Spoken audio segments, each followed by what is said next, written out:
சந்தோஷம்தான். சரி வாங்க இப்ப போகலாம்.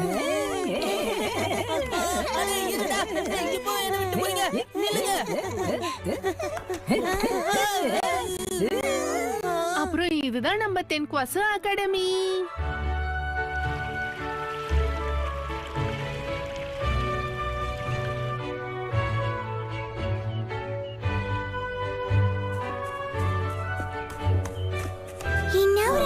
பசங்களா, பிரின்சிபல்ல பாக்குறதுக்கு முன்னாடி யூனிஃபார்ம் போட்டுக்கிட்டு ரெடி ஆயிடுங்க.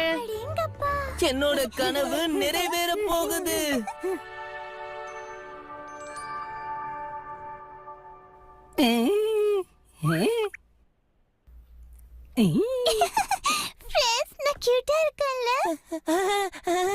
பசங்களா, பிரின்சிபல் நேரம் வந்துகிட்டு இருப்பாரு. யூஸ் பண்ணணும் சுவிங்கம். இந்த ஸ்கூலுக்கு வந்தவங்க எல்லாருக்கும் வெல்கம். நான் தான் தென்காசி அகாடமி யூனிஃபார்ம் கேர்ளோட பிரின்சிபல். உங்க எல்லாரையும் சந்திச்சதுல சந்தோஷம். அப்புறம் நாங்கெல்லாம் ஃபுட்டாபா கிண்டர் கார்டனோட தெரியும் தெரியும். நீங்க இந்த பேட்சை கேட்ச் பண்ணிக்கோங்க. அப்புறம் உங்க யூனிஃபார்ம்ல இத நீங்க அட்டாச் பண்ணிக்கணும். இதுதான் எலிட் பாயிண்ட் பேட்ச். அடேங்கப்பா, உனக்கு எல்லாமே தெரிஞ்சிருக்கே. Yes sir. உத்சுமன்,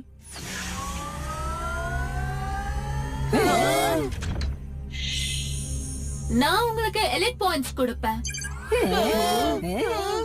ஸ்கூல்ல ஜாயின் பண்ணதுக்காக 1000 பாயிண்ட்ஸ். எலிட் ஆகிறதுக்கு ஃபர்ஸ்ட் ஸ்டெப்.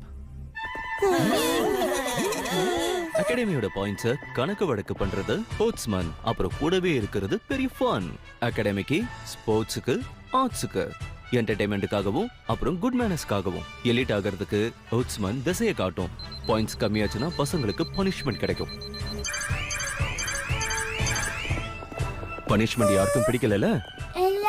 இது மட்டும் இல்ல, ஸ்போர்ட்ஸோட ஏரியாவுக்கு இன்னும் 10 பசங்க போவாங்க. ஜாலியா போவாங்க, விளையாடி விளையாடி சோர்ந்தும் போவாங்க. அப்புறம் கூடவே கம்ப்ளீட்லி accessible கம்ப்யூட்டர் ரூம் இருக்கு, ஜிம் இருக்கு, ஸ்பா இருக்கு, ஃபுட் ஹால் இருக்கு. அதோட ரொம்ப பெரிய லைப்ரரியும் இங்க இருக்கு. This movie is encoded by Toon World for all.me.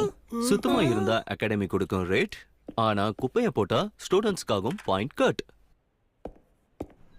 So பசங்களா, தென்காசி அகாடமி எப்படி இருக்கு? ரொம்ப அழகா இருக்கு சார். டெக்னிக்ஸ்க்கு எதுவும் பாயிண்ட் இல்லையா வாத்தியாரே? அதெல்லாம் இருக்கட்டும். டீச்சர்ஸ் எல்லாம் எங்க இருக்காங்க சொல்றீங்களா பிங்கு அங்கிள்? பிங்கு அங்கிளா? ஷின்சான் அமைதியாரு. இங்க பாரு, நான் ஒன்னும் பிங்கு விங்கு இல்ல. நான் ஒரு பிரின்சிபல், புரியுதா? அதுக்கு நான் என்ன ஆடவா முடியும்? ஆட மாட்டேன், ஆனா நீ அழுவ. ஏன்னா உன்னோட பாயிண்ட்ஸ் கட் ஆயிடும். பாத்தியா, பாயிண்ட்ஸ் கட் ஆயிடுச்சு. Good morning. Good morning. Academy தவறான நடத்தைய பொறுத்துக்காது. அப்புறம் தவறான நடக்கிறவங்களுக்கு அவுட்ஸ்மன் பாடம் கத்து கொடுக்கும். எல்லாரும் கொஞ்சம் அங்க பாருங்க. ஏய், உனக்கு கண்ணு தெரியல என்ன? அப்ப நீ என்கிட்ட நல்லா அடிவாங்க போற. எம்எல்ஏ கை வைப்பியா நீ? ரெண்டு எலிட் சண்டை போட்டுக்கிறதுனால எந்த ஒரு விஷயத்துக்கும் எந்த ஒரு சொல்யூஷனும் கிடைக்காது. பாத்தீங்களா ஹோட்ஸ்மனோட வேலைய? ஹோட்ஸ்மனோட பேச்சை கேட்டு 2 பேரும் இம்ப்ரெசிவ் ஆயிட்டாங்க. அப்புறம் நண்பர்களாவும் ஆயிட்டாங்க. சோ எலிட் ஆகிறதுக்கான வழியை நான் உங்களுக்கு காட்டிட்டேன். இப்போ ஓடணுமா இதுல ஊர்ந்து போகணுமாங்கிறத நீங்க தான் முடிவு பண்ணணும். ஓடுறன்னு சொல்லி எங்கேயும் போய் விழுந்துடக்கூடாது. அப்புறம் நான் சொல்றதை கேட்டு பசங்களா தயவு செஞ்சு பயப்படக்கூடாது. ஓகே பசங்களா, இதுதான் தென்காசி அகாடமியோட இன்னொரு செக்ஷன். இங்க வந்ததும் எல்லாருக்கும் குறைஞ்சிடும் டென்ஷன். இது கிளாஸ் ரூமா? இந்த இடத்துல ஸ்டூடண்ட்ஸ் அவங்க ஸ்பெஷல் டேலண்ட்ஸை பிராக்டிஸ் பண்ணுவாங்க. ஸ்பெஷல் டேலண்டா? அப்புறம் அந்த டேலண்ட்ல தான் இவங்களோட பாயிண்ட்ஸை அதிகமாக்கிப்பாங்க. சில பேர் அவங்க பைல்வான், சில பேர் சங்கீதத்தோட தன்னை மேம்படுத்திப்பாங்க. இது மட்டும் இல்ல, யாராவது சில பேரு ஹீரோஸா கூட ஆவாங்க.